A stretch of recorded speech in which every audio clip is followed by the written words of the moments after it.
দর্শক এই রাস্তাটাকে দেখুন এবার। এই রাস্তাটা আমার কাছে একটু ব্যতিক্রম মনে হয়েছে। এইটার কারণটা হচ্ছে এই রাস্তাটা আঁকা-বাঁকা হয়ে সামনে গিয়ে একটা মানে উঁচু একদম খাড়া লেভেলের একটা রাস্তা পাওয়া যায়। তবে প্রাকৃতিক পরিবেশের যে ব্যাপারটা সেটাও বেশ চমৎকার। সবুজের সমারোহ দেখা যাচ্ছে। একটা কার দেখা যাচ্ছে এই রাস্তাকে ফলো করে সামনের দিকে যাচ্ছে। আমরা এই গাড়িটাকে খেয়াল করব যে কতটা বাঁক রয়েছে এই রাস্তাতে। একদম খাড়া পাহাড়ি একটা রাস্তা, পাথরের পাহাড় দেখা যাচ্ছে।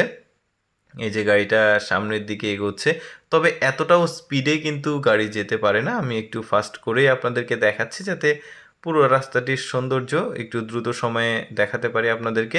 এই যে দেখুন, এইবার বুঝতে পারবেন আসলে এই রাস্তাটা কতটা দুর্গম বা কতটা রিস্কি হতে পারে। এই যে দেখুন, এইখান থেকে বুঝতে পারবেন একদম নিচের দিকে কিন্তু মানে নিচু হয়ে চলে গেছে, এখন ওপরের দিকে উঠছে। আর এখানে কিন্তু সম্পূর্ণটাই পাথর দেখা যাচ্ছে, মাঝখান দিয়ে কেটে ভাঁজ করা হয়েছে আর ওই দিক দিয়েই এই কারটা যাচ্ছে। বেশ চমৎকার ব্যাপার, কিন্তু এখান থেকে ড্রোনের মাধ্যমে ভিডিওগ্রাফিটা করা হয়েছে, আদারওয়াইজ এটা তো সম্ভব না।